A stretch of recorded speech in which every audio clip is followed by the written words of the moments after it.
Salutations le plus fraternel à tous les amis de la MAD.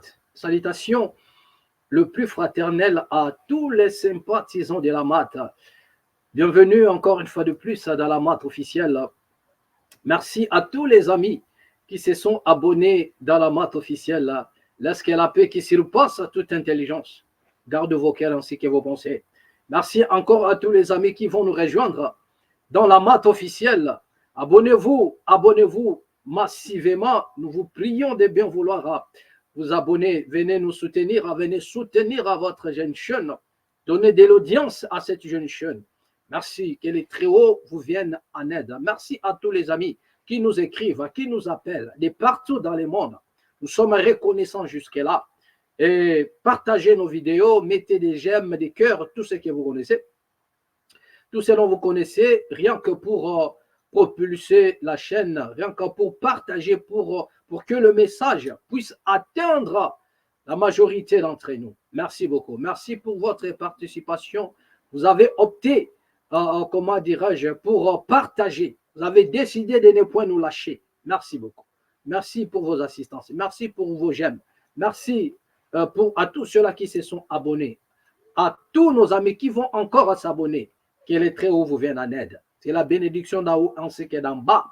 Garde encore, et comme coule encore ou découle encore de vos vies, comme vous voulez. Merci beaucoup. Voilà. Bien-aimés, encore une fois de plus, bienvenue dans la MAD officielle. Aujourd'hui, nous allons parler. Nous allons aborder 5 bons sujets, 5 bons petits sujets. Et je crois que nous allons passer des très bons moments de télé. Voilà, ensemble, bien sûr, avec nos amis de la MAD, nous allons partager.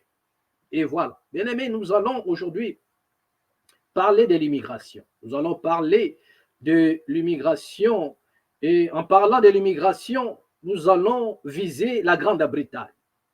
Nous allons voir ce qu'a été, comment dirais-je, le mouvement concernant les rapatriements des migrants de la Grande-Bretagne vers le Rwanda. Vous vous souviendrez que nous avons parlé de cela autrefois et nous avons donné la parole. Nous avons envoyé la parole en disant même au Premier ministre, qui est lui-même issu de l'immigration, d'abandonner ses projets. Voilà.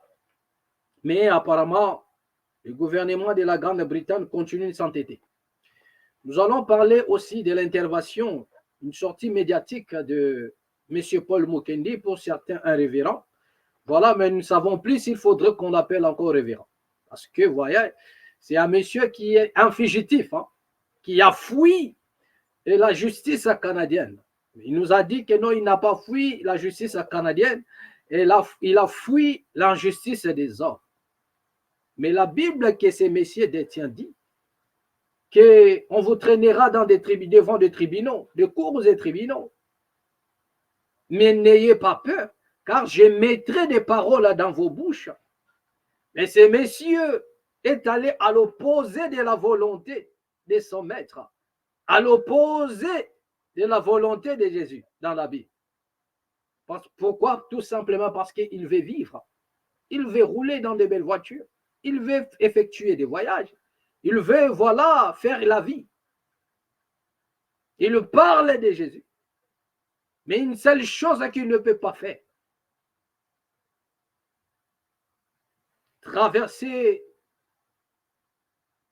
le valet des Baka, traverser ou bien faire se livrer lui-même en sacrifice.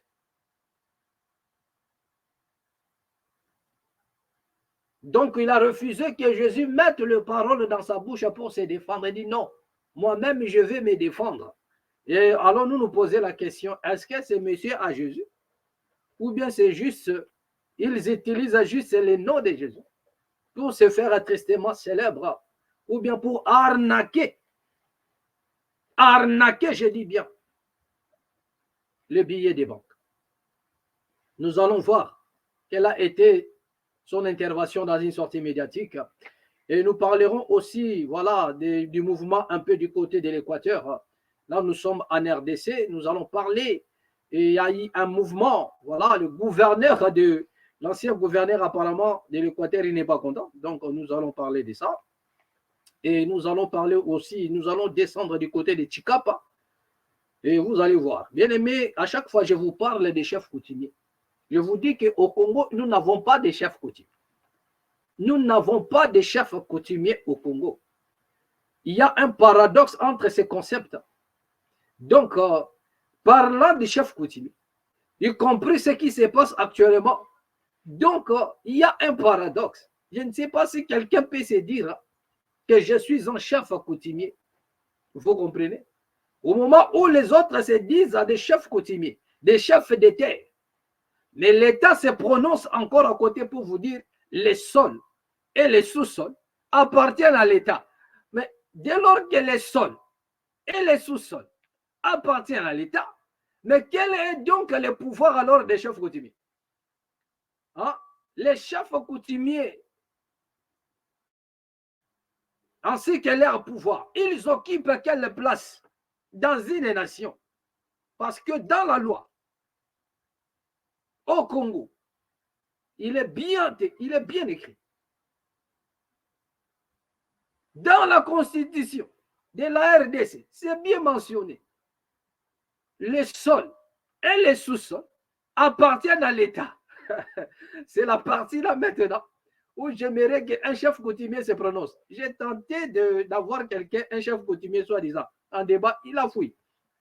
Voilà, un chef coutumier qui réside en Belgique, voilà, ici, il est chef coutumier. Je dis qu'alors maintenant, on doit engager un débat, voilà, il a disparu. Voilà. Donc, les sols et les sous-sols appartiennent à l'État. Mais quelle est donc la part des chefs coutumiers maintenant? Donc, nous allons évoquer un peu leur sujet ici, vous allez voir. Et voilà, c'est une vidéo à vous couper les souffles. Hein, voilà.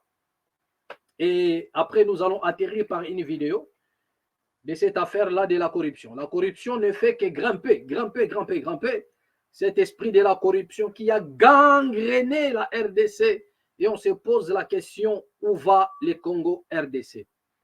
Bien aimé, pour ne pas perdre le temps, sans plus tarder, regardons un peu cette vidéo du côté de l'Angleterre, de la Grande-Bretagne.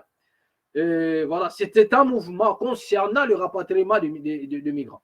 Vous voyez? Et regardons, puis revenons juste après pour commenter. Regardons cette vidéo. Vidéo oyo bozali komona ezali bitumba oyo elekaki avant-hier entre la police na population awa na Londres. Bisi ya munene boza komona wana na kati bakotisaki bangunda po batinda bango na Rwanda. Likambu ya Rwanda bato baza kobwaka bangunda ezali sérieux.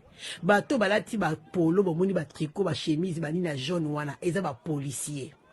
Bitumbe bimi makasi bato ebele baye ko revendiquer balobi bato bakokende Rwanda te ndenge bozomona mindele basopani wana bakangi bango donc ezaki mobulu telime salamaki makasi mobulu esalami mobulu naebisa bino population ekangi bis balobi bis ekokende te bis wana bozali komona ezaki na direction eke na aéroport ekotisa bango na bavion bakende Rwanda ndo moni mindele batelemi ebele bazosilika bazotomboka bitumba esalamaki mobulu po baboyi kokende Rwanda moyebi bato bakende ezalaki te bakamati bastope bis babimisi bato nyonso na kati ya bis wana bato bozomona baotinda na Rwanda la plupart yaka bakongolais eza bakongolais te eza bata ba Europe oya ba Syrien bango ne bakozwa bango bakotinda babombe kuna na kisasa pona bitumba donc makambo eza minene bandeko na Londres awa. Voilà, d'accord. Donc là, vous venez de suivre un mouvement au niveau de la Grande-Bretagne. Voilà, déjà, vous avez dans les commentaires une dame en train de parler qui était sur place. Voilà, vous avez vu ce qui se passe du côté de l'Angleterre. Cette affaire de rapatriement des migrants vers le Rwanda continue d'allumer le feu en Angleterre. Nous avons dit ceci, nous sommes adressés, comment dirais-je, à cet homme, c'est-à-dire le premier ministre de la Grande-Bretagne, qui est lui-même issu de l'immigration. Nous avons dit ceci, messieurs. Il est temps pour vous de revenir en arrière. C'est-à-dire que d'arrêter avec ces projets. Car selon nos études à nous, tout est clair. Rapatrier et tous ces gens-là du côté de la RDC et comment dire du Rwanda, c'est dans le but de déstabiliser la RDC. Parce que le projet d'abord de la construction, Kagame avait tenté d'abord de lancer un mouvement pour construire des hébergements en RDC à Goma. Vous comprenez? Et lorsque les Congolais ont haussé les temps, lorsque les Congolais ont donné la pression, il s'est retiré. Vous comprenez? Et ce projet a capoté. Le monsieur s'est retiré. Et après, ils essayent de nous montrer quelques images de la construction pour accueillir des migrants au niveau du Rwanda. Mais nous disons ceci. Nous savons tous que le Rwanda a un problème. C'est un petit pays qui n'a pas d'espace. C'est un petit pays qui n'a pas d'espace. Et la seule manière pour le Rwanda de récupérer de l'espace, d'avoir un espace, c'est d'aller en RDC. Et c'est dans la voie d'un chantage que le Rwanda est en train d'opérer. Donc cela veut dire d'autant plus qu'il implique d'autres nations de l'Europe par rapport au génocide. Donc regardez un peu l'affaire qui est là. C'est-à-dire que le Rwanda implique certaines nations dans ce qui concerne le génocide, comment dirais-je, au Rwanda.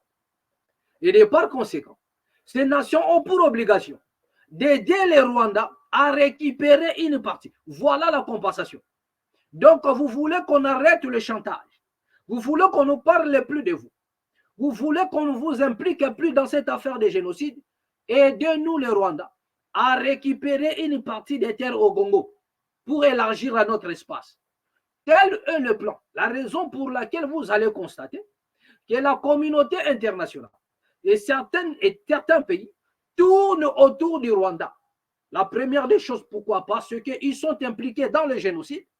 La deuxième des choses, le Rwanda leur fait du chantage. Et la troisième des choses, ils doivent aider les Rwandais à récupérer des terres au Congo. À retenir. Voilà ce qui se passe.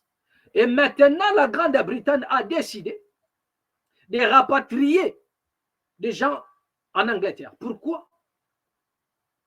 Nous avons dit à ces messieurs, monsieur le Premier ministre issu de l'immigration, d'arrêter avec ces projets. Mais nous nous sommes rendus compte que c'est un têtu qui est là.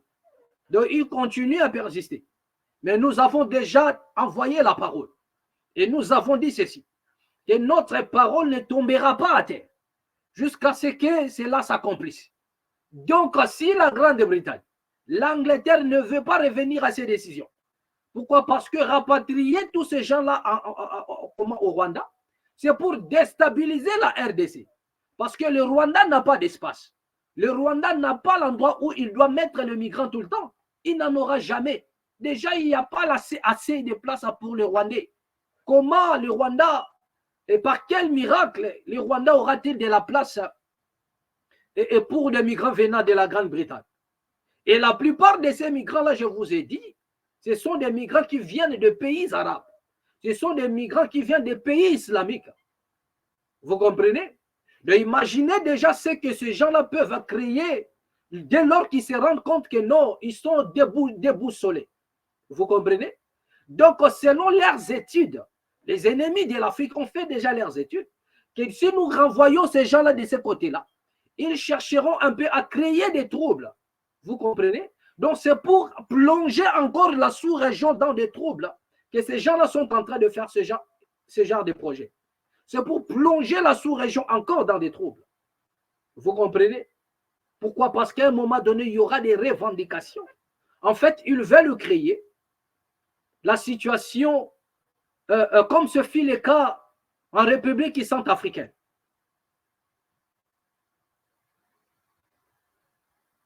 Dans la République centrafricaine, ils ont créé la même chose. Cela veut dire quoi? Ils veulent imposer une guerre entre les chrétiens et les musulmans. À un moment donné, souvenez-vous qu'ils ont tenté d'imposer cela en RDC, ça n'a pas marché. Toujours du côté de l'Est.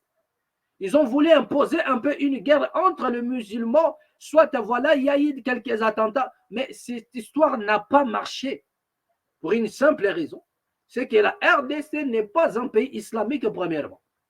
Parce que ce jeu passe souvent dans des nations qui ont été islamisées depuis la nuit des temps. C'est là où ces choses-là se passent un peu. Vous comprenez?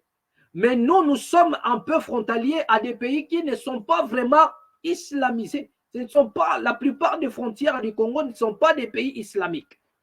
Soit ce sont des pays laïcs. Mais ils veulent imposer une guerre interreligieuse au Congo, comme ce fut le cas en République centrafricaine. Donc ils veulent à tout prix qu'au Congo qu'il y ait une guerre soit religieuse, une guerre religieuse, ce qui leur permettrait maintenant de couper maintenant. Parce qu'ils se diront que non, bon voilà, les gens là ne s'attendent pas. Voilà, entre les chrétiens et les musulmans ne s'attendent pas. Donc, nous allons couper cette partie. Donc, il faudrait tenter à tout prix. Tous les coups sont permis. Donc, ce sont des essais. Pourvu que cela marche. Donc, tous les coups sont permis contre la RDC. Pourvu que cela puisse marcher. Donc là, ils sont en train de tâtonner, de tenter. Ils ont tenté par des voies des armes. Le Rwanda lui-même a tenté de récupérer. Il n'a pas pu. Il n'arrive pas à récupérer. Il n'arrive pas. Malgré sa politique d'infiltration, malgré sa politique d'extermination, mais il n'arrive pas toujours à récupérer cette partie de l'Est. Donc, obligé maintenant de créer encore des projets. Ça veut dire que tous les coups sont permis. La majorité de ces gens-là, ils viennent du Moyen-Orient, soit de la Syrie, de l'Irak, de l'Afghanistan. Ils seront tous rapatriés là-bas. Pour quel but? Pour créer encore une insécurité, pour créer encore le chaos, pour créer encore des problèmes, plonger cette partie dans des problèmes. Mais nous disons, le tige d'allumette. Voilà une tige d'allumette que le ministre a utilisée pour allumer le feu dans la sous-région et au Congo en particulier. Nous disons que la même tige d'allumette que vous utilisez pour allumer le feu au Congo, au travers de l'immigration, la même tige d'allumette allumera le feu à la Grande-Bretagne. La même tige d'allumette allumera le feu en Angleterre. Donc, si vous ne revenez pas à votre décision, si la Grande-Bretagne ne stoppe pas son projet, le feu qu'ils veulent utiliser pour allumer le Congo allumera la Grande-Bretagne. Donc, vous serez responsable de ce qui va vous arriver. Tout ça pourquoi? Parce que vous êtes comploté. Vous avez opté pour la déstabilisation de la RDC. Le Rwanda n'a pas d'espace. Voilà, le Rwanda n'a pas la place où poser les migrants. Et voilà, c'est en quoi vous assistez maintenant. Ça, ce n'est qu'une partie remise. Ça, ce n'est qu'une première, c'est-à-dire c'est le premier soin. C'est le premier soin. Mais il y en a des choses qui arrivent, ne vous en faites pas. Et vous avez vu, c'était la population britannique qui s'est levée. Il n'y avait même pas de Noirs. Hein. C'était la majorité, c'était des Blancs. C'est-à-dire que même les Anglais, en majorité, ils sont contre ce genre de choses. Vous comprenez? Les gens, ils vivent ensemble sans problème. Mais ce sont les autorités qui sont en train de créer un peu des isanies. Mais ça, ce n'est qu'une partie remise. C'est le premier soin. Mais ça va encore arriver. Ce qui vous poussera à abandonner le projet. Ne vous en faites pas. Ça, ce n'est qu'un indice que les choses arrivent. Et vous allez voir l'esprit qui va même hanter la population anglaise, la population britannique. Vous allez voir, vous n'allez pas comprendre qu'est-ce qui va pousser cette population à s'élever contre ces gouvernements, à s'élever contre ces autorités anglaises. Ne vous en faites pas. Vous verrez ce qui va se passer. Vous allez voir ce qui va se passer. Car nous savons tout ce qui se passe. C'est dans le but d'aller déstabiliser la RDC. Comment un petit pays? En plus, nous avons dit que le Rwanda, c'est un pays en conflit. Un pays en conflit. Donc, la Grande-Bretagne est allée à l'opposé ou à la contre. C'est-à-dire que de toutes les lois de l'immigration. Donc, il a violé toutes les lois. Donc, c'est-à-dire que même les hauts conseils, les hauts commissariats des réfugiés, tous ces organes-là qui s'occupent des réfugiés, le HCR, il s'étonne. Il s'étonne. Donc la Grande-Bretagne a pris ses décisions en violation avec toutes les lois des réfugiés.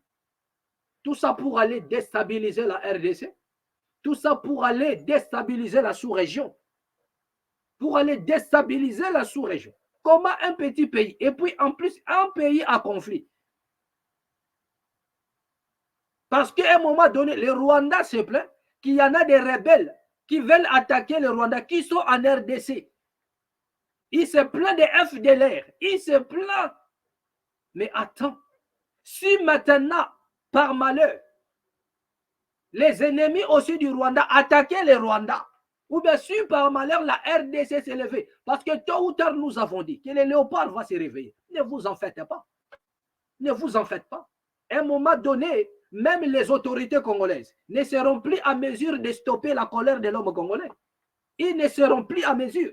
Souvenez-vous que non pas loin qu'hier, pas loin en 2023 ici, les Congolais se sont levés jusqu'à la frontière du Rwanda. Ils ont été interceptés par les forces de l'ordre. Par les forces de l'ordre, ils ont été interceptés. Ils étaient à la frontière du Rwanda, prêts à en découdre, prêts à en finir avec les Rwandais. Mais ne vous en faites pas. Et si c'est là arrivé par malheur et que les migrants sont déjà là-bas, qu'est-ce qui va se passer? Parce que selon les lois, on ne peut pas rapatrier quelqu'un, le ramener dans une nation où il y en a de l'insécurité. Mais le Rwandais peut être attaqué à tout moment. Les Congolais peuvent se réveiller comme ça et décider d'en découdre avec les Rwandais. Et à ce moment-là, une guerre va s'engager et nous allons directement en finir avec ces problèmes-là. Et qu'est-ce qui va se passer maintenant?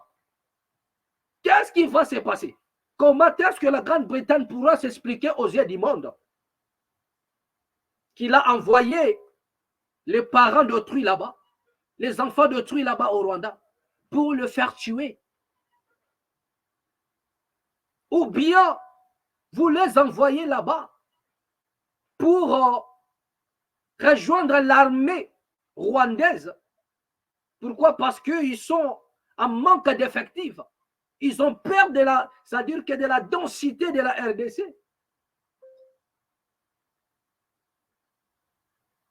Un pays de plus de 100 millions d'habitants, donc ils ont peur. Voilà, ils ont besoin de renforts. Ils ont besoin de combattants qui vont venir. Et ça doit se passer au nom de l'immigration. Messieurs, renoncez à ces projets. Au cas contraire, vous serez responsable des malheurs qui vont s'abattre à la Grande-Bretagne. Voilà ce que nous disons. Voilà. Bien aimé, nous allons maintenant voir ce qu'a été l'intervention de M. Paul Mukendi, qui est apparemment mécontent des sorties, des déclarations du monsieur le président Tshisekedi. Lui qui acclamait autrefois le président, mais aujourd'hui, au moins lui, il est sincère. Hein? Je suis vraiment content de lui. Il a manifesté, il a parlé, il a dit tout haut qu'il n'est pas, il n'est pas content. Voilà, il n'adhère pas. Voilà la pensée du chef de l'État par rapport à sa sortie médiatique. Donc, il a parlé tout. C'est que quand Kenza ne peut pas dire, vous voyez, c'est que Mukuna ne peut pas dire une bande de flatteurs, mais du moins, nous saluons sa franchise, nous saluons son courage, nous saluons, voilà Paul Mukendi, quand même nous le félicitons. Il peut dire ce qu'il pense de la nation. Vous comprenez? Voilà, il peut dire comme étant un citoyen, il peut parler des choses que certains hommes de Dieu soi-disant ne peuvent pas faire. Vous comprenez? Du moins, il a été clair pour s'exprimer. Voilà. Et suivons un peu ce qu'a été son intervention. Puis revenons à déçu, sérieusement déçu. L'Amérique est notre ennemi. Le M23, je peux le répéter, c'est les États-Unis, c'est la France, c'est l'Angleterre, c'est l'Allemagne et tout ce pays-là. C'est eux les M23. Alors si on me dit que l'Amérique est notre allié, je ne pense pas que l'Amérique soit notre allié. Parce qu'un ami, écoutez, on ne peut pas avoir un ami puissant et mourir 15 millions. Ils ne font que de communiquer. Ils vont faire encore des communiqués. Ils vont nous endormir. Ils vont faire des histoires. Où est-ce qu'ils étaient durant tout ce temps? pendant qu'on se faisait tuer, pendant que nos populations étaient en train de mourir? Où était l'Amérique? Où était la France? Le rôle de l'Amérique est d'être juste, parce qu'il s'estime être les gendarmes du monde. Le Rwanda nous agresse. Dans les rapports des lois internationales, c'est la réciprocité. Ça veut dire que si tu me prives le visa, moi aussi je te prive le visa.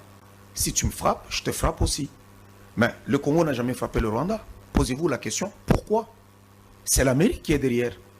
Posez-vous la question, pourquoi? Le Rwanda nous provoque tout le temps.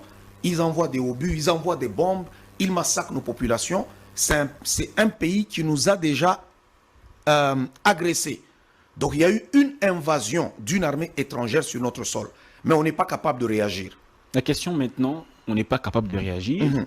Le chef dit qu'actuellement, il ne peut pas appeler à faire la guerre parce que les conditions ne permettent pas.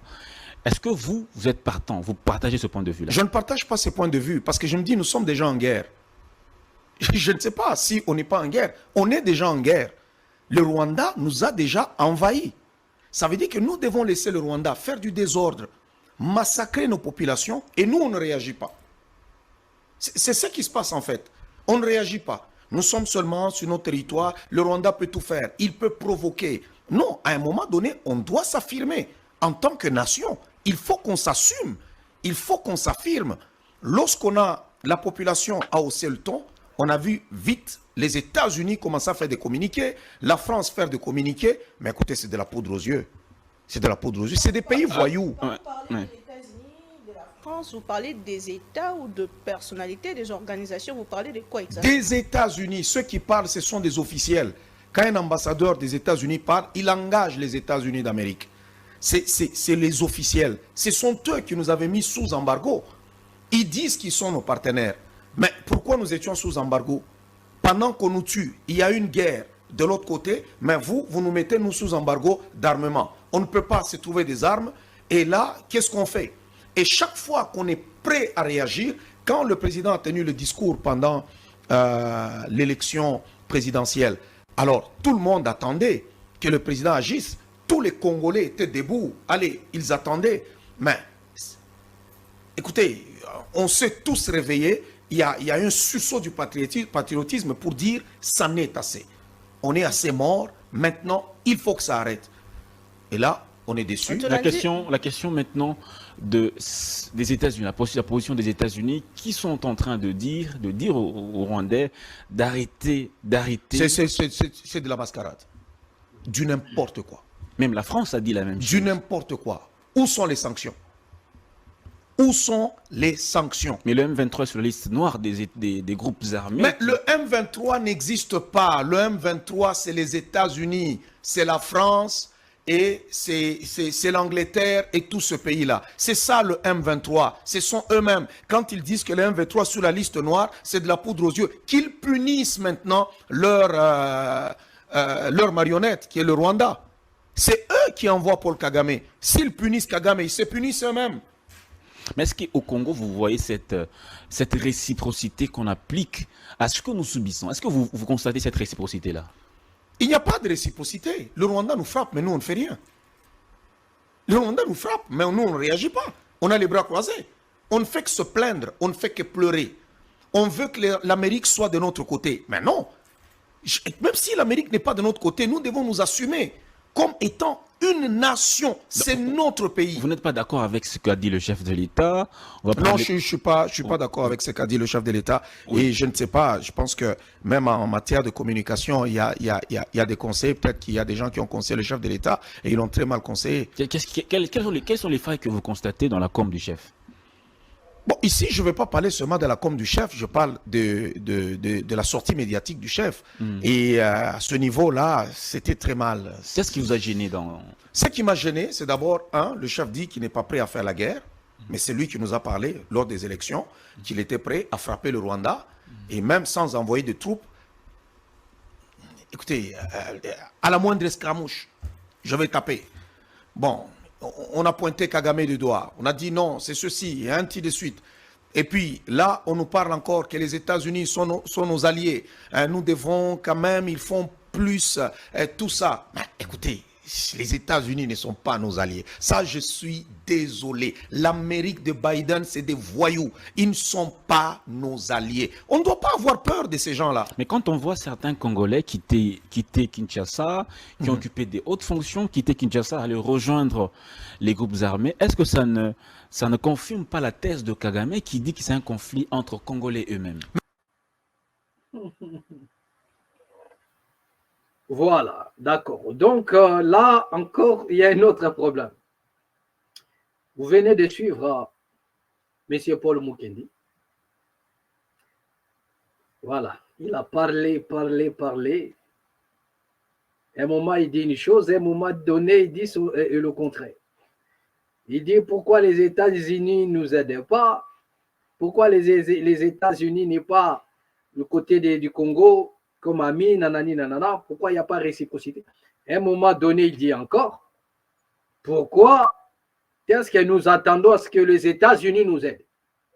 Donc, comprenez un peu, lorsqu'on ne maîtrise pas les choses de la politique, ça tire de tous les sens. Vous voyez? Voilà. Et nous sommes dans l'obligation de répéter encore. Pourquoi? Parce que la plupart des Congolais risqueraient de se perdre au travers de ce genre de discours. Nous sommes dans l'obligation de recadrer encore, de répéter encore, d'inculquer encore dans la matière grise à quelque chose, parce qu'il y a une insuffisance. Donc nous sommes dans l'obligation d'inculquer encore quelque chose dans la matière grise. Nous sommes obligés. Voilà. Parce qu'à un moment donné, même la capacité de réfléchir, c'est aussi un don. La capacité de réfléchir, la raison pour laquelle il y en a d'autres qu'on appelle, des hommes qu'on appelle des penseurs. Penseurs. C'est-à-dire que ce sont des personnes qui ont une capacité hors des communs à élargir un peu leur façon de penser. Vous comprenez? D'accord. Donc, nous allons maintenant entrer un peu en profondeur par rapport à l'intervention du révérend Paul Mukendi. Révérend Paul Mukendi qui a parlé, d'ailleurs, comment on appelle les révérends Paul Mukendi. Tu as vraiment déçu. Voilà. Donc, nous faisons arrêt sur image. Le révérend Paul Mukendi, monsieur Paul Mukendi, il a dit que nous sommes déçus. Oui, les Congolais sont déçus. Mais j'aimerais ici dire à notre frère, monsieur Paul Mukendi, et ne vous étonnez pas si demain ou après-demain, vous apprenez que la justice canadienne est devant votre porte. Ne vous étonnez pas. Ne vous étonnez pas si vous apprenez demain ou après-demain que vous êtes en voie d'être rapatrié au Canada pour aller répondre à la justice. D'accord, donc ne vous étonnez pas. Mais du moins, nous saluons votre courage. C'est un monsieur qui n'a pas sa langue dans sa poche, qui a dit tout haut ce que les Mukuna, ce que les Kankenza et disent à tout bas dans leur bureau. Pourquoi? Parce que ils ne veulent pas que le miel qu'ils ont toujours assisté puisse s'arrêter. Ils ont peur que les billets de banque qu'ils ont toujours à commander puissent s'arrêter. Ils ont peur d'être enfermés. Vous comprenez? D'autant plus que nous sommes dans une nation où dire la vérité est synonyme de transgresser même la loi. C'est-à-dire au travers l'intervention du monsieur Mukendi, même le président lui-même ne se sentirait pas visé, mais ce sont ceux-là, tous ces guignols qui sont autour du président, les gens de mauvaise vie, c'est-à-dire des mal intentionnés, ce sont eux qui pourront peut-être créer un problème à M. Mukendi au travers de son intervention. Donc, M. Mukendi veut dire quoi? Ça veut dire que nous ne faisons pas bien notre travail. C'est-à-dire que c'est nous qui avons induit le président en erreur. Tous ces conseillers, tous ces directeurs, le directeur, je ne sais pas, du cabinet, tous ces gens-là, ce sont des personnes qui créent maintenant des histoires. Ils vont écouter cette intervention et se sentir visé et créer des problèmes. Nous sommes dans une nation comme ça, où les gens ont du mal à supporter la vérité, où les gens ont du mal à supporter les critiques. Voilà, c'est quelqu'un qui a parlé, il n'a insulté personne, mais il n'a fait que dire ce qu'il pense. Donc il est hors de question que vous puissiez concocter un plan contre ces messieurs. Nous ne voulons pas, il a déjà fui la justice, donc ne créez pas des manœuvres pour que ces messieurs changent de langage. Vous comprenez? Ne venez pas le faire chanter, voilà, en disant que non, si tu continues, nous allons te rapatrier au Canada. Donc, laissez le monsieur Mukendi vivre tranquillement au Congo, il a déjà fui. Voilà, laissez-le tranquille. Mais du moins, il a parlé des choses que certaines personnes ne pourront pas dire. Monsieur Mukendi en a évoqué. Mais voilà ce que nous allons dire à notre frère, monsieur Mukendi. Nous avons parlé autrefois, lors du voyage officiel de monsieur Tshisekedi en France. Les gens, ils ont parlé, ça tirait de gauche à droite. Mais le problème, ce n'est pas de parler. Mais le problème, c'est maîtriser la chose. Le problème, c'est la matière grise. Vous comprenez? Le problème, c'est comment penser, comment réfléchir. Le problème, comment exposer les problèmes. Et nous allons encore poser les problèmes. Au travers par rapport à l'intervention de M. Paul Mukendi. Nous disons ceci. M. Mukendi a dit que l'Amérique est notre ennemi. Les journalistes lui ont parlé de la M23, des M23. Il a dit que non, arrêtez, laissez ça. La M23, c'est l'Amérique.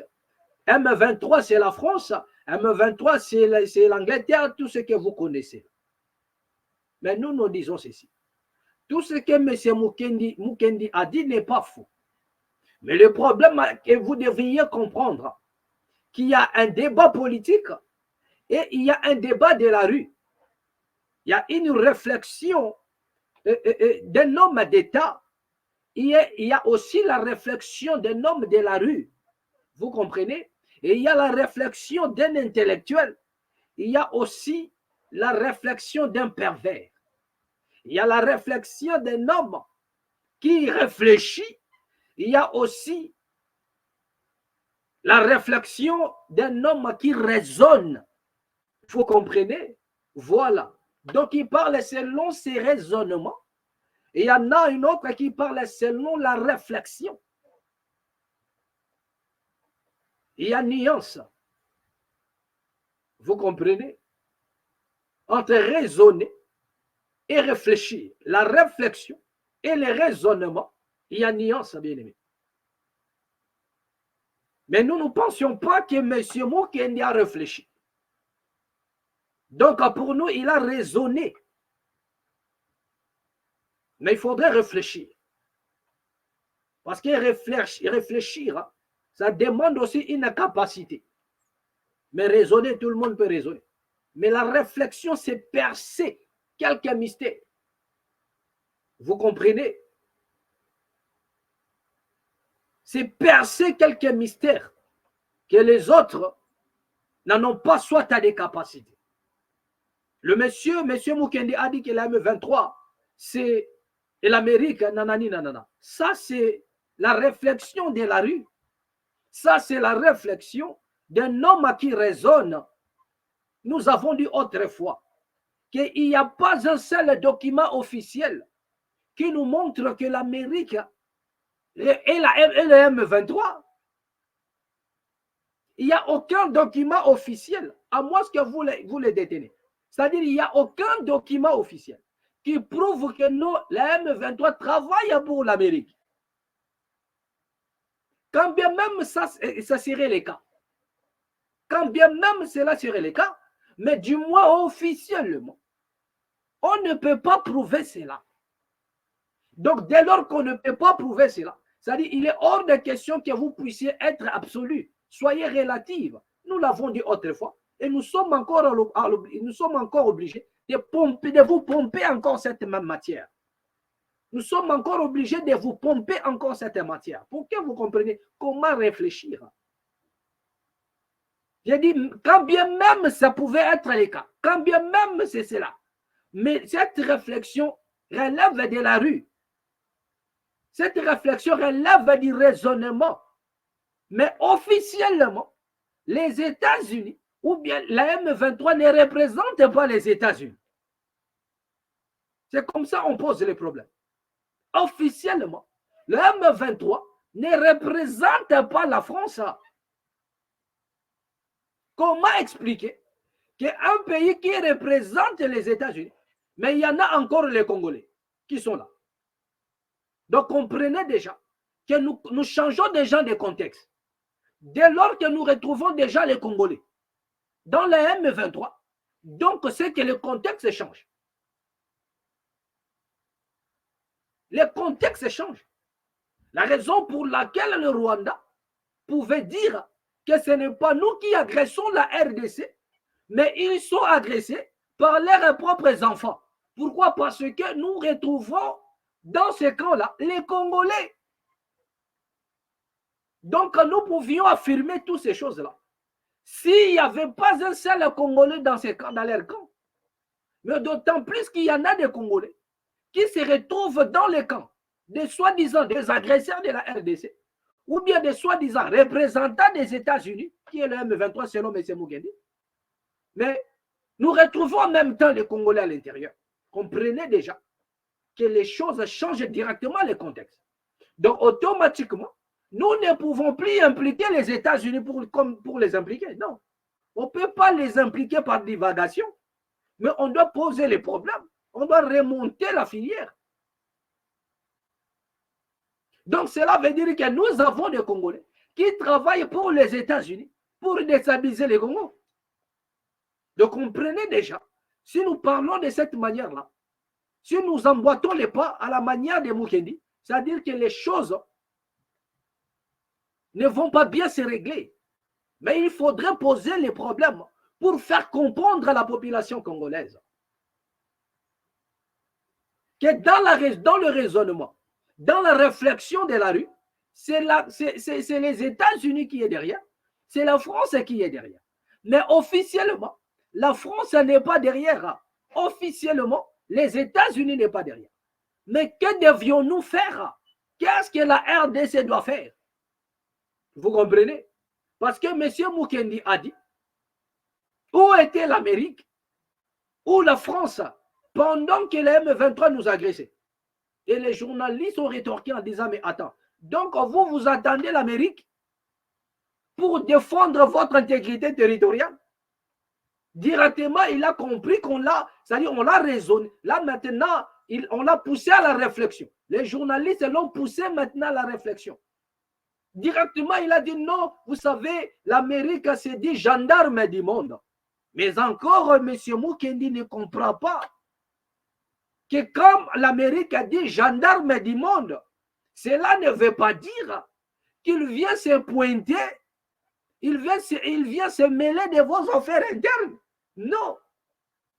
Donc, si nous manquons de l'eau potable, nous manquons d'électricité, donc comme l'Amérique est les gendarmes du monde, c'est-à-dire demander aussi à l'Amérique de venir mettre l'électricité au Congo, de venir mettre de l'eau potable au Congo. Donc ça veut dire que vous ne comprenez pas les mots. Monsieur de Gaulle a dit ceci, Charles de Gaulle a dit, les États n'ont point d'amis, ils n'ont que des intérêts. Et laissez-moi vous dire, entre les Occidentaux et les Africains et l'Afrique, sur le plan politique ou géopolitique, il n'y en aura jamais d'amitié. Il n'y en aura que des intérêts. Il n'y aura que des intérêts. Non, l'Amérique qui se dit gendarme. Les journalistes lui ont fait réfléchir maintenant. Ah donc vous attendez les États-Unis pour défendre votre territoire. Prenons le cas de, comment dirais-je, de l'Ukraine. Nous savons tous que l'Amérique soutient l'Ukraine. Tout le monde le sait. Tout le monde le sait. La France soutient l'Ukraine. Tout le monde le sait. La plupart des pays de l'Europe soutiennent l'Ukraine. Tout le monde le sait. Même M. Poutine le sait. Mais il y a une seule chose que l'Amérique ne peut pas faire, que la France ne peut pas faire, que certains pays de l'Europe ne pourront jamais faire. C'est-à-dire, c'est envoyer leurs troupes au sol. Donc, envoyer une troupe au sol, cela veut dire que vous déclarez maintenant la guerre contre la Russie. Donc, si la France envoie ses troupes au sol, si les États-Unis envoient aussi ses troupes au sol, automatiquement, c'est une déclaration de guerre.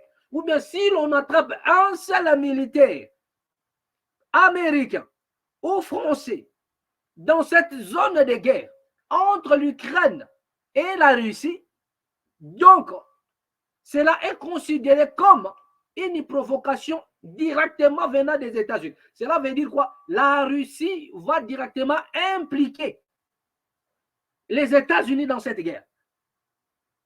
Automatiquement, la France sera impliquée dans cette guerre. La raison pour laquelle ils sont en train de les soutenir, mais vous ne voyez pas des troupes américaines, ni des troupes françaises, ou des troupes, je ne sais pas moi, italiennes, dans les régions de la guerre, dans des zones de guerre. Il n'y en a pas. C'est-à-dire qu'ils sont en train de respecter les protocoles. Vous comprenez? Il y a encore la diplomatie. Il y a encore leurs ambassades. Les ambassadeurs de la Russie, ils sont dans des pays qui ne soutiennent pas la Russie dans cette guerre. Il y en a leurs ambassades là-bas. Pourquoi? Parce que il y en a des lignes qui ne peuvent pas franchir. Vous comprenez? Donc, dès lors que la France, si la France envoie ses militaires là-bas, ils peuvent être là, même si nous le savons. Ils peuvent être là. Mais en cachette, officiellement, non. Officiellement, les Américains ne sont pas là-bas. Quand bien même ils seraient là pour manipuler les engins de guerre. Nous le savons bien, mais dans le raisonnement de la rue, nous disons que les Américains, ils sont là-bas. Les Français aussi, ils sont là-bas pour manipuler certains engins de guerre. Pourquoi? Parce que les soldats, ukrainiens, n'ont pas la maîtrise de certains engins de la nouvelle génération. Donc, par conséquent, il n'y a que les concepteurs, ou bien les Américains, ou les Français, qui peuvent bien les manipuler et les montrer, dont les instructeurs peuvent être là, et d'autres militaires pour les accompagner dans ça. Mais ça, ce n'est pas officiellement. Ça se passe dans les noirs. Ça se passe en cachette. C'est derrière les rideaux. Mais si l'Amérique a décidé que j'envoie des troupes au sol, automatiquement, la Russie doit considérer cela comme une déclaration de guerre entre lui et les États-Unis d'Amérique. Pareil avec la France. La raison pour laquelle chaque pays respecte le protocole. Chaque pays, c'est-à-dire respecte cela. Mais nous savons tous que tous les pays soutiennent, la majorité des pays soutiennent la Russie, et comme à l'Ukraine. Vous comprenez? Donc c'est cela. Donc ne venez pas ici pour dire que non, où étaient les États-Unis, où est la France? Non, la France est là. Mais vous devriez comprendre, les États n'ont point d'amis, ils n'ont que des intérêts. Donc à ce qui concerne votre défense, vous n'avez pas à attendre les États-Unis. N'attendez même pas des sanctions. Les États-Unis sont derrière l'Ukraine. La France est derrière l'Ukraine. Est-ce que cela empêche à la Russie de frapper l'Ukraine? D'autant plus que l'Amérique ne s'est pas déclarée officiellement en guerre contre la Russie s'en fout. Il bombarde l'Ukraine. Pour lui, il attaque l'Ukraine. Si l'Amérique intervient, directement, il est impliqué. Donc, vous comprenez un peu, ce sont des personnes intelligentes qui réfléchissent. Mais au Congo, nous avons des personnes qui ne réfléchissent pas. Qui ne réfléchissent pas. Donc, on n'attendait pas ce que les États-Unis vous ordonnent de frapper le Rwanda. Non. On dit que non, les États-Unis sont derrière. Oui, cela n'est pas faux. Mais officiellement, non. Donc, cela ne nous empêchera pas de frapper le Rwanda. Non. Pourquoi est-ce qu'on ne frappe pas le Rwanda? Parce que les États-Unis sont derrière. Oh, mais ça, c'est quelle réflexion, ça? Ça, c'est bidon. Ça n'a pas de sens. Donc, vous ne voulez pas attaquer le Rwanda parce que les États-Unis sont derrière le Rwanda. Mais les États-Unis sont derrière l'Ukraine. Les États-Unis sont derrière, la France est derrière l'Ukraine. Il y en a beaucoup des États qui sont derrière l'Ukraine. Est-ce que c'est là pour autant que la Russie a peur de frapper? Non. Officiellement, il n'est pas en guerre contre l'Amérique, donc il doit frapper. Donc cela veut dire que ce que vous devriez en principe dire au monsieur le président, que vous n'avez pas à avoir peur parce que les États-Unis sont derrière. D'autant plus que, officiellement, l'Amérique n'est pas là. C'est-à-dire que considérons que c'est le Rwanda qui nous attaque. Considérons que c'est le Rwanda qui nous attaque. Donc, lorsque vous dites que non, si on n'attaque pas, c'est parce que les États-Unis sont derrière. Mais qu'est-ce que nous, on a à foutre avec les États-Unis? Qu'est-ce que nous, on a à foutre avec les États-Unis? Les États-Unis ne s'est pas déclaré officiellement que je suis derrière le Rwanda. Non. Mais non. Vous parlez de l'embargo. Mais depuis l'époque de Mouzé, il y avait l'embargo. Mais Mouzé Kabila connaissait une seule chose. Il a dit, il savait qu'il y aura l'embargo. Et il a eu même l'embargo. Il a dit que chaque Congolais doit se défendre. L'arme le plus fatale que l'humanité ait jamais connue, c'est la population. Mais le problème que nous avons au Congo, M. Mukendi, nos autorités refusent de collaborer avec la population. La raison pour laquelle nous sommes considérés comme étant un État faible. Les Sud-Africains se sont défendus contre l'apartheid. Ils n'avaient pas des armes. Les armes, c'était la population. Et avec les moyens de bord, de quoi vous nous parlez? C'est-à-dire que pour défendre le Congo, nous n'avons pas besoin d'avoir des armes de qui que ce soit. Rien qu'avec les 100 millions d'habitants, si le peuple congolais se lève pour changer des choses, les choses vont changer. On n'a pas besoin des armes. La révolution, pour changer des choses, il n'y a pas besoin des armes. La révolution n'a pas besoin des armes. Le peuple constitue déjà une arme, et une arme fatale, plus que la bombe nucléaire. C'est ce que vous devriez comprendre. C'est ce qui vous échappe parce que vous refusez de réfléchir. Vous n'avez pas besoin de dire que non, les États-Unis nous ont abandonnés, il est la police, le gendarme du monde. Mais le gendarme du monde, ce n'est pas. Il est le gendarme du monde, pourquoi il n'entre pas en Russie? Il respecte le protocole. Si vous comprenez la géopolitique, vous comprendrez pourquoi les États-Unis se prononcent comme gendarme du monde. Il n'est pas gendarme dans le sens de s'en gérer des affaires des nations. Si vous n'avez pas l'eau, c'est les États-Unis qui vont vous donner de l'eau. Non. Il est le gendarme. Lorsqu'il parle de gendarme du monde, c'est dans la diplomatie, c'est sur le plan diplomatique. Donc il faudra maintenant jouer dans la diplomatie, c'est-à-dire que manger dans cette assiette-là pour comprendre comment la nourriture se dispatche. C'est là où il y a les problèmes. C'est-à-dire le gendarme du monde, c'est sur le plan diplomatique. Donc il n'est pas là pour arrêter qui que ce soit. Mais lorsque l'Amérique arrête quelqu'un, c'est parce qu'il constate ses intérêts. Mais lorsqu'il parle des gendarmes du monde, c'est sur le plan diplomatique. Et sur le plan diplomatique, vous deviez peser pour que les gendarmes maintenant fassent son travail chez vous. Diplomatiquement, sur le plan diplomatique, dans la géopolitique, on doit peser. Mais qu'est-ce que le Congo représente sur le plan géopolitique? Sur le plan diplomatique, qu'est-ce que le Congo représente?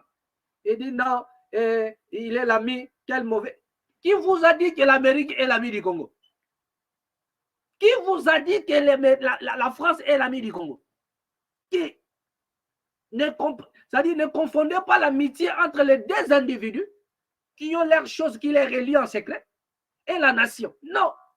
Lorsque Macron parle de son amitié, il parle de son amitié personnelle avec Tshisekedi. Ils savent en quoi ils sont reliés en amitié. Ils savent le business qui peuvent les relier en amitié. Mais entre les États, il n'y en a pas. Il n'y en a pas. Ne vous y trompez pas. Il n'y en a pas. Et pire encore, le Congo. Qu'est-ce que le Congo représente dans le monde? Les États-Unis peuvent être amis à la Chine. Oui.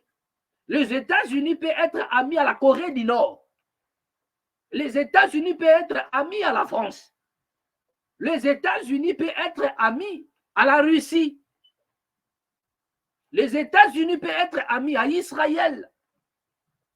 Donc, pourquoi? Parce que ce sont des nations qui représentent une force diplomatique, qui représentent une force, soit militaire. La Chine, c'est une puissance militaire. C'est une puissance économique.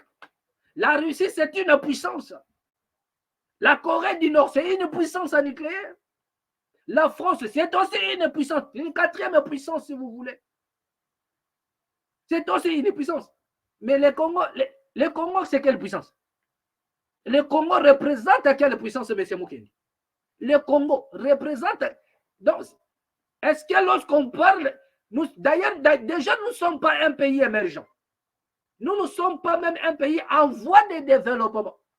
Un pays en sous-développement, où la population vit en dessous, c'est-à-dire en dessous de la pauvreté. En dessous du seuil de la pauvreté. C'est-à-dire la population qui ne vit pas dans la pauvreté, mais en dessous même du seuil de la pauvreté. Donc, c'est de ces pays-là que tu vas traiter d'amis avec les États-Unis. Alors que vous ne représentez que dalle. Sur le plan international, vous ne représentez que dalle. Ni par vos valeurs culturelles, ni par vos valeurs, je ne sais pas moi, politiques. Vous ne représentez rien du tout. Un pays où les autorités sont classées dans la liste des corrompus du monde. Le plus grand corrompu du monde.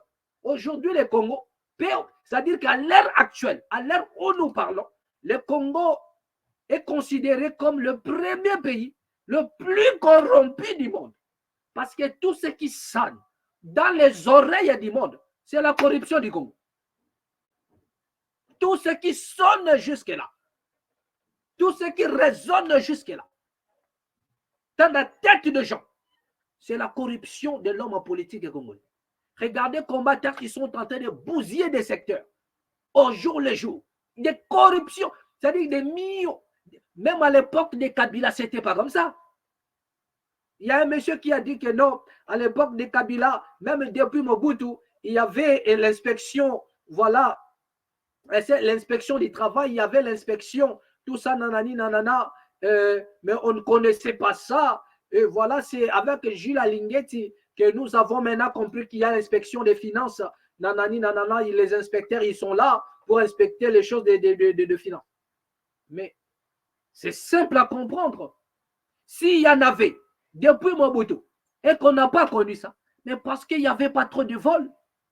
Parce qu'il y avait les gens volaient, mais ce ne sont pas des vols qui pouvaient déstabiliser tout un secteur. La raison pour laquelle cette commission, nous ne l'avons pas connue. Et jusqu'à l'époque de Joseph Kabila Kabange, cette commission n'a pas été connue. Et d'autres personnes ne comprennent pas. Ils veulent s'enorgueillir que non, le monsieur, nous l'avons connu grâce à Fatih. Arrêtez. Si nous n'avons pas connu ces secteurs, parce qu'il n'y en avait pas trop de corrompus, il n'y avait pas trop de détournements qui pouvaient casser la tête des gens, qui pouvaient casser des têtes. Il n'y avait pas de détournement à un niveau au cadre comme ce que nous assistons à ce net moment. Comme des détournements actuels, il n'y en avait pas. La raison pour laquelle on n'avait pas connu cela. Mais si nous connaissons qu'il y a un Gilles Alinguetti, si nous connaissons cette commission, cette inspection, c'est parce qu'il y en a des détourneurs, des détourneurs des deniers publics. C'est-à-dire qu'ils détournent l'avenir de toute une nation, qui détournent des sommes, qui peuvent développer tout un secteur. Et c'est l'avenir de toute une nation qui est détournée. La raison pour laquelle nous connaissons M. Gilles Alinguetti, c'est qu'il le fait. Nous connaissons ces secteurs. Les musiciens même ont chanté parce que le détournement est détail. Donc, vous devriez comprendre que l'Amérique ne sera en aucun cas notre ami aussi longtemps nous ne représentons rien sur le plan international. Et pour représenter quelque chose, n'attendez pas l'Amérique. Je vous ai parlé des Sud-Africains. Pendant l'apartheid, ils n'avaient pas d'armes, mais c'est la population. C'est la population qui a décidé de changer toutes choses. Et les choses avaient changé. Les impérialistes avaient des canons, ils avaient des armes, ils avaient tout ce qu'il fallait pour massacrer la population. Mais à un moment donné, ils ne pouvaient rien. Car le sang criait plus fort que les armes. Le sang de ceux qui étaient déjà, qui coulaient nuit et jour. Le sang des martyrs, le sang de ceux qui se sont sacrifiés, criait plus fort que les armes des impérialistes en Afrique du Sud. Mais pour le cas du Congo, nos autorités refusent de s'associer à la population. Vous avez vu, les Congolais se sont présentés à la frontière du Rwanda. On les a arrêtés. Vous avez vu. Donc, n'allez pas indexer d'autres pays, ni les États-Unis, la France. Commencez à annexer les autorités congolaises qui sont en connivence avec nos ennemis. Qui sont en connivence avec les ennemis.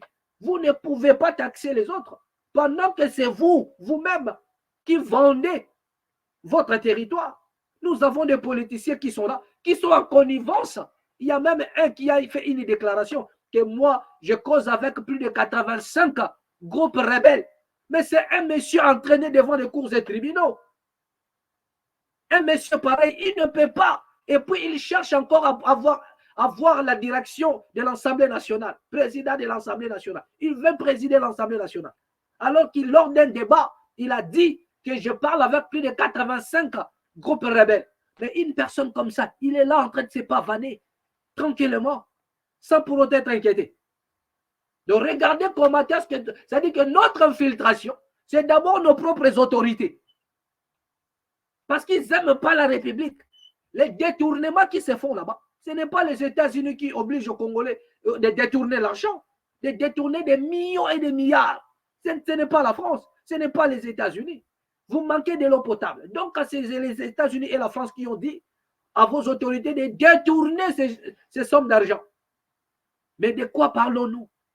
Soyons un peu sérieux envers nous-mêmes. Réfléchissons avant de parler. Quittons les sensationnels. Nous louons votre courage de ne pas être d'accord. Mais comprenez seulement, c'est que le problème, ce n'est pas la France ni les États-Unis. Le problème, c'est le Congo elle-même. Si vous ne voulez pas attaquer les Rwandais, parce que nous avons des Congolais qui sont en connivence avec les Rwandais, et ce sont des Congolais, c'est ces Congolais-là qui nous dirigent. C'est parce que la population, les autorités ne veulent pas s'arranger du côté du peuple. Ils ne veulent pas associer la population. La raison pour laquelle, dès lors que vous dites la vérité, on vous arrête. Allez-y demander à Gilles Moniere, le jour où il a parlé des Rwandais, il a fini où? Donc, à un moment donné, on ne comprend rien. On nous parle du Rwanda comme ennemi. Mais dès lors que le peuple se mobilise pour s'apprendre à cela, jamais vous êtes mis aux arrêts. Regardez, il n'y a pas loin, c'est pas loin que hier là, que les Congolais sont entrés en plein centre-ville pour demander le départ des ambassades des Occidentaux. Mais pourquoi ne sont-ils pas allés à l'ambassade du Rwanda? Ici, vous parlez du Rwanda que nous ne voulons pas attaquer les Rwandais. Les Rwandais nous agressent. Mais lorsque les gens des motos, les Wewa sont allés en plein centre-ville, lorsque les Wewa sont allés, l'ambassade du Rwanda est juste à côté là. Pourquoi ne se sont-ils pas rendus du côté de l'ambassade du Rwanda? Mais le chef de l'État dans sa bouche, il nous parle du Rwanda. Mais pourquoi est-ce que les Wewa sont allés dans l'ambassade de la France, la Grande-Bretagne, les États-Unis, tout en laissant l'ambassade du Rwanda? Mais attends, un moment donné, réfléchissons. Un moment donné, réfléchissons. Quittons les raisonnements, les sensationnels. Réfléchissons. Personne ne nous expliquait ce qui s'est passé. Et jusqu'à ce jour, les Wewa ont été interdits d'entrer en centre, c'est-à-dire qu'à Gombe, en plein centre-ville avec leurs motos. C'est l'interdiction formelle. Le ministre de l'Intérieur a fait la déclaration. De la police a fait la déclaration. Celui qu'on attrape là-bas, on va l'arrêter. Mais attends. Mais vous voulez parler de quoi maintenant? Le problème, c'est la France, les États-Unis ou bien c'est le Congo? Demande plutôt aux autorités congolaises de s'associer ou d'associer la population congolaise. Cette histoire prendra fin. Nous n'avons pas besoin d'avoir d'armes. Et lorsqu'on nous dit que l'armée congolaise est montée en puissance, nous avons une armée qui est montée en puissance. Le président a dit qu'ils peuvent attaquer. Vous-même, vous êtes véridique. Vous avez relayé les propos du chef de l'État. Il a dit que non à la moindre escarmouche. Nous n'avons pas besoin d'envoyer des troupes au sol. Le président a compté sur quoi? C'est-à-dire que nous sommes bien équipés. Donc, alors, ne parlez pas de l'embargo. Ne nous parlez pas de l'embargo. C'est-à-dire qu'on nous dit que non, l'armée monte en puissance. C'est-à-dire que cette armée, sur le plan logistique, il est bien équipé, il est bien doté, il a tout. Il a tout ce qu'il faut. Donc, de quoi vous nous parlez? De quoi vous nous parlez? Mais les écailles commencent à tomber des yeux. Les écailles tombent. Le président a parlé. Mais posez-vous la question, pourquoi le Congo n'attaque pas le Rwanda? La raison, ce n'est pas parce que les États-Unis sont derrière. Parce qu'officiellement, les États-Unis n'est pas derrière les Rwandais. Officiellement, pour faire la guerre en RDC, non. Mais les Congos peuvent les déclarer officiellement que nous entrons au Rwanda. Nous allons faire la guerre contre le Rwanda. Et pour en finir avec ce qui se passe, si les autorités congolaises sont vraiment réellement du côté du peuple, s'ils ressentent la souffrance que la population accumule nuit et jour, ils vont associer la population dans ces combats. Ils vont associer la population. Mouzé Kabila, à son époque, il a compris que nous avons l'embargo. Il a associé la population pour en finir avec ça. Il a dit, chacun de nous prendra les moyens des bords. Nous allons travailler avec les moyens des bords. Tout ce que vous avez, de flèches, de lances, parce qu'il savait que personne ne nous donnera des armes. Mais la population est là. Nous avons renvoyé un message fort et le monde a parlé de ce que les Congolais ont fait. Ce qui a été, c'est ce qui sera. Rien de nouveau. Mais regardez comment il y a des divergences. On nous divise. On divise la population congolaise. On crée la haine entre la population. On crée la haine ethnique, la haine tribale, la haine je ne sais pas moi quoi, pour que ce peuple-là ne se mette pas ensemble, pour que ce peuple-là ne parle pas le même langage et changer des choses. Là où les autres parlent de la souffrance, les autres acclament, alors qu'ils subissent le même sort. S'il n'y a pas l'eau, il n'y a pas l'eau partout. S'il n'y a pas l'électricité, il n'y en a pas partout. Mais les autres, ils en subissent la même chose, mais ils ne veulent pas l'admettre. Ils acclament. C'est-à-dire, regardez, c'est en quoi nous sommes plongés. C'est-à-dire qu'ils nous ont, c'est-à-dire, ils ont divisé la population congolaise pour que cette population ne parle pas le même langage. De peur que le Congolais puisse prendre son destin en main et changer des choses. Mais nous disons ceci. L'heure vient où les Congolais n'attendront plus la voix de leurs autorités, mais ils vont en découdre avec leurs ennemis. Les Congolais n'ont pas besoin de savoir si les États-Unis sont derrière le Rwanda ou pas, mais les Congolais ont besoin d'être, c'est-à-dire de recevoir un mot d'ordre. La population congolaise a besoin que les autorités s'arrangent du côté de la population pour en finir avec. Mais tôt ou tard, le peuple congolais va se réveiller comme un léopard et il va bondir. Il va rebondir. Tôt ou tard, nous allons en découdre avec tout ce qui se passe là. Nous allons en finir avec. Ne vous en faites pas. Nous allons en finir avec. Mais seulement nous avons un peuple hypnotisé qui est plongé dans les sensationnels, dans le fanatisme, qui est plongé. Ils ne veulent plus voir des choses en face. Chacun pour soi. S'il gagne $100, pour lui, c'est ça. Il fait des bruits à la télé, on lui donne $100, dit que tout va bien. Mais il oublie que la terre est plus que les $100 qu'on lui donne de nuit et jour. Il oublie.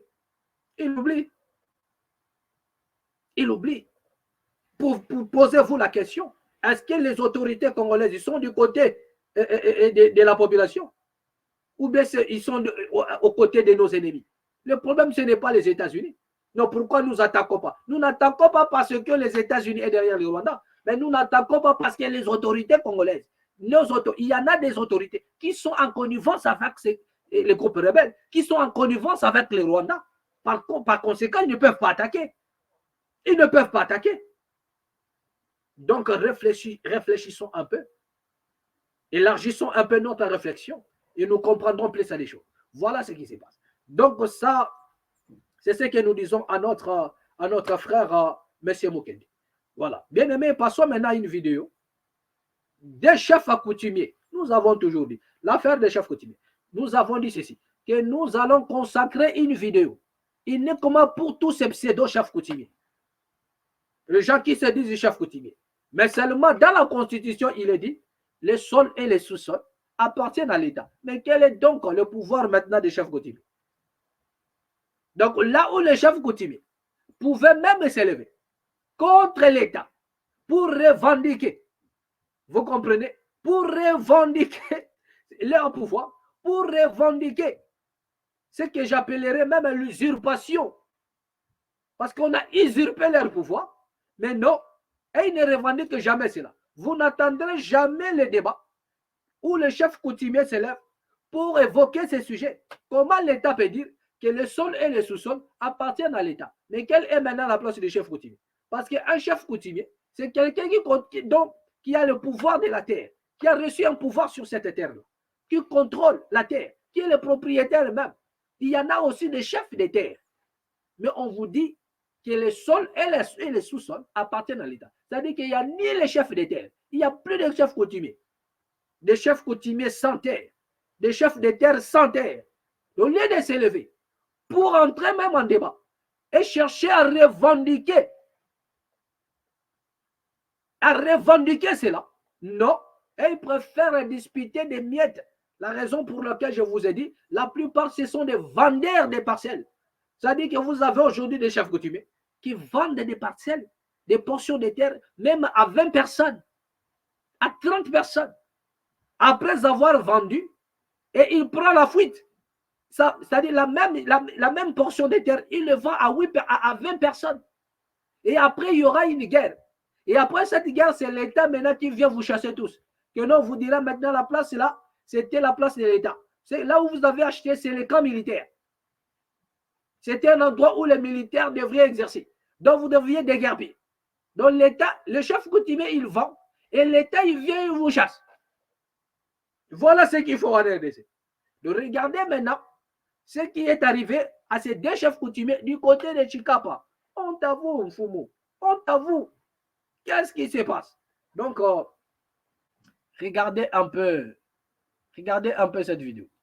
Puis revenons juste après. Sato Kita, na province Équateur, na ville Mbandaka et Taïwapi, les tout puissants anciens, ceux qui m'ont surtout na descente naïe. Attendez, ce n'est pas ça. Regardez un peu. C'est celui-là, je crois. Regardez un peu cette vidéo.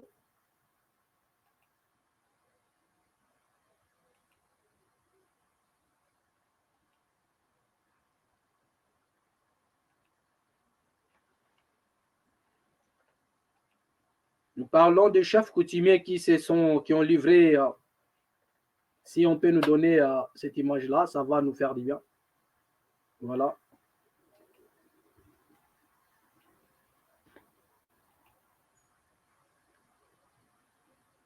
Là, nous racontons un problème pour l'image des deux chefs coutumiers. Et nous pouvons aller du côté de l'Équateur, comme je disais tantôt. D'accord? Donc, allons-y du côté de l'Équateur, voir ce qu'a été les dégâts commis par l'ancien gouverneur. C'est-à-dire qu'il ne veut pas laisser les pouvoirs. Il ne veut pas laisser son poste. Donc, il dit non, lui ne peut pas laisser. Il est gouverneur à vie. D'accord? Donc, il ne peut pas quitter. Suivez un peu ce qu'a été le trouble du côté de l'Équateur. Voilà. D'accord. Donc, il y a Équateur, balobi ya Boukaki bureau, il y a président P. Kester et Salim Abe Makasi, ba détail dans le reportage Oyo. Ils ont continué kaka koyinda makasi mingi en la province ya Équateur, précisément na ville ya Mbandaka et Taïwapi, les tout puissants anciens gouverneurs Bobo Boloko Bolumbu ayebaki te ke mandat ya l'État pe esilaka. Mokolo ya samedi 4 mai 2024, boyebaki akitaki awa na assemblée provinciale ya Mbandaka epai wapi ayaki na engulupa ya ba policier ndenge bozali komona awa pona kobuka bureau ya président ya assemblée provinciale ya Équateur et puis à Kester ndenge bozali komona awa boyebaki ancien gouverneur ya Équateur makambo sali awa eza terrible tango akomaki awa ndenge bozo mona panique totale ezali awa abanda liboso kokanga batu nyonso amonaki na kati kobeta na niveau ya kosakana te noko tokende mosika te botala ndenge victime ya ba violence ya Bobo Boloko Bolumbu azali ko communiquer awa na pasi na motema.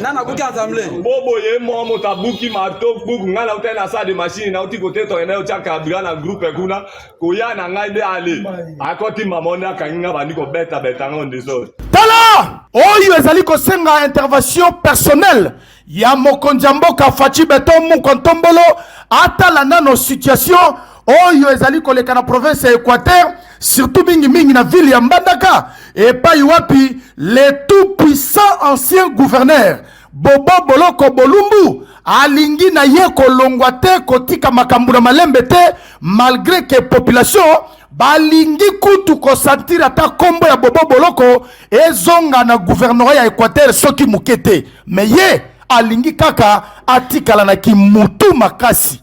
Omoni situation nenge komi ekomi terrible awa na ville ya Mbandaka. Bobo ye mo motabuki mato buku ngala utela sa de machine na uti kote to ene ucha kabira na groupe kuna koya na ngai de ale akoti mamona kanginga bandi ko beta ngonde so.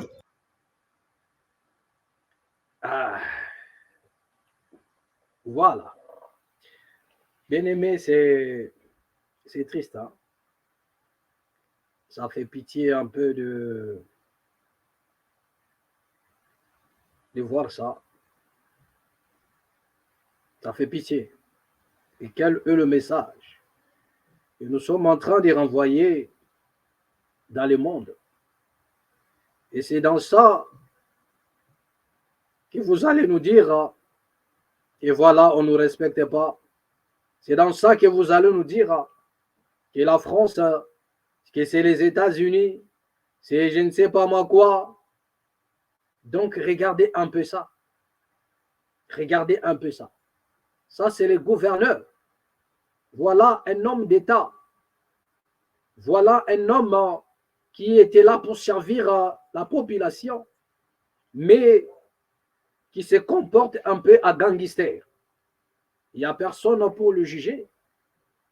Tous ces gens-là, parce qu'ils le savent, que la loi, la justice, elle est malade et on n'en peut rien contre ces gens-là. Ce sont des personnes, ce sont des hors-la-loi. Mais si la rigueur de la loi, la rigueur de la justice est exercée en RDC, ces antivaleurs-là ne feront pas ce qu'ils sont en train de faire.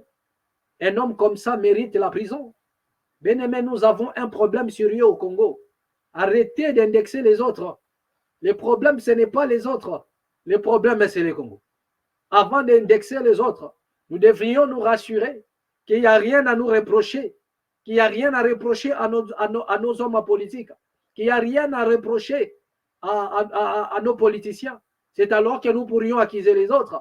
Mais dès lors qu'ils sont impliqués, dès lors qu'ils sont reprochables à 99%, je dis bien, en 99%, donc arrêtez de parler des autres.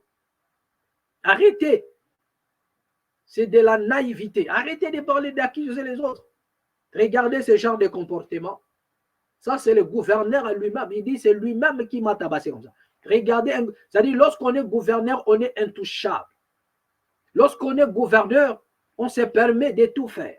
Lorsqu'on occupe une fonction en simple député, on se permet de tout. C'est-à-dire que, donc, être dans un milieu politique au Congo, on devient hors la loi et on se permet de tout faire. Et c'est dans cette nation, c'est dans une nation pareille que vous voulez que le respect, c'est-à-dire que la communauté internationale vous respecte, alors que vous êtes incapable de vous respecter vous-même. Incapable. Nous avons dit ceci, que c'est la justice qui élève une nation. Mais dès lors que vous êtes incapable, la justice étant la colonne vertébrale d'une nation. Vous comprenez? Et dès lors que vous avez opté pour l'injustice, sachez-le que le pays va s'effondrer. Sachez-le que la nation va s'effondrer. C'est la justice qui élève une nation. Et lorsque vous avez opté pour l'injustice, vous pratiquez de l'injustice, au lieu que la nation s'élève, la nation va s'effondrer. Il y aura l'effondrement de la nation. La nation va s'effondrer. La nation va s'effondrer. Il y aura l'effondrement de la nation. Donc nous ferons le contraire. La justice qui élève, mais l'injustice qui rabaisse la nation. Et c'est ce qui arrive en RDC. C'est-à-dire que nous subissons des choses que nous avons sémées nous-mêmes et nous continuons à s'aimer. Et dans les jours à venir, nous voudrions voir cet homme être interpellé. Cet homme doit être interpellé, jugé et condamné dans des pays sérieux, là où il y a l'état des droits. Mais quelle est cette nation? Quel est ce pays où tout est slogan sur slogan? Tout est slogan. Rien n'est mis en pratique. Tout est slogan. Vous mangerez à votre faim. Slogan. Vous allez faire ceci. Slogan. Mais à un moment donné, moi je crois que l'heure vient où le chef de l'État va aussi se plaindre, comme M. Joseph Kabila qui se plaint en disant, si j'avais 15 personnes, c'est ce que je profite de dire même à M. India Oumari, que quand M. Kabila se plaignait, de dire que si j'ai 15 personnes, tu étais aussi parmi ces gens-là, que Kabila se plaignait. Kabila n'avait pas dit que non, excepté M. India Oumari. Il a dit si j'ai 15 personnes. Cela veut dire qu'il n'avait personne, même pas M. India Oumari. Mais bientôt, le président aussi va dire la même chose. Mais à un moment donné, on ne comprend plus rien. Il y a des gens qui détournent. Ils ne sont pas limogés. Ils ne sont pas inquiétés. Ils ne sont pas arrêtés.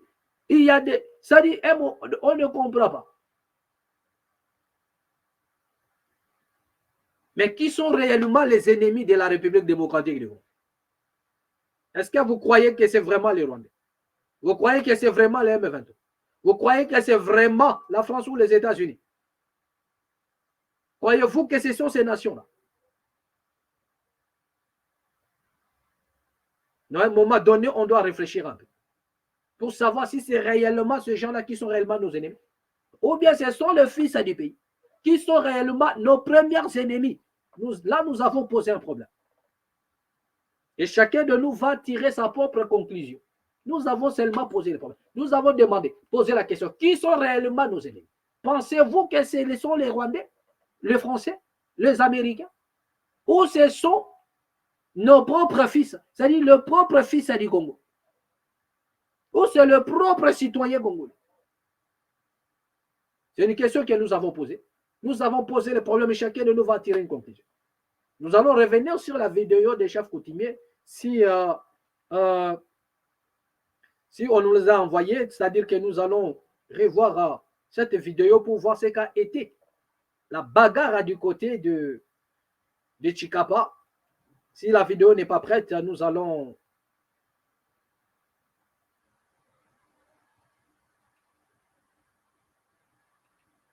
Voilà la vidéo n'est pas prête. C'est-à-dire que nous allons terminer notre intervention d'aujourd'hui par cette vidéo. Déjà, nous vous disons plein succès à tous ceux-là qui nous ont suivis. Vous étiez au son de ma voix. Nous vous prions de bien vouloir vous abonner à la MAT officielle, à partager nos vidéos. Merci. Merci de vous savoir si nombreux en train de nous suivre. Merci. Ici, vous ne serez pas déçus, car nous mettons à votre disposition ce dont nous avons reçu gratuitement. Merci pour votre assistance. Merci pour vos soutiens. Que la paix qui surpasse toute intelligence garde vos pensées ainsi que vos familles. À nous revoir prochainement. Suivez cette vidéo et puis disons-nous au revoir. Et la corruption na ba élection uti koleka awa na RDC bondi melangai ke na côté ya Chikapa des chefs coutumiers ba betani makofi ba bibotu ya solo pona mbongo moko candidat gouverneur apesa ki bango ba kabola des chefs coutumiers ba kokate ba bunda na misu ya batuko kamwa ba détail toujours na reportage ya JTCK. Awa na ville ya Chikapa noko masolo ya détournement ekota kiti pe kotoyo na ba élection ya gouverneur vice gouverneur pe ba sénateur boyeba ke makambu mokonza mboka zoboya yango nde makambu oyo ezosalema makasi likutu koleka awa na mboka na biso RDC. Tala sikoyo ndenge awa na Chikapa des chefs coutumiers bazali ko bunda likolo ya mbongo oyo candidat gouverneur moko apesaki bango awa po ba voter ye. Awa ezalaki bitumba panza kiti bamba moninga eloko simbi na maboko. Tala ndenge bato batondi ebele bazali ko tala awa spectacle ya soni pe mawa oyo ba chef coutumier bozalaki copté pour bo représenter population. Mais awa na assemblée provinciale bino boyende ko tekaka ba voix ba corrompre bino facilement. Zwana no ndenge bagar ezalaki awa.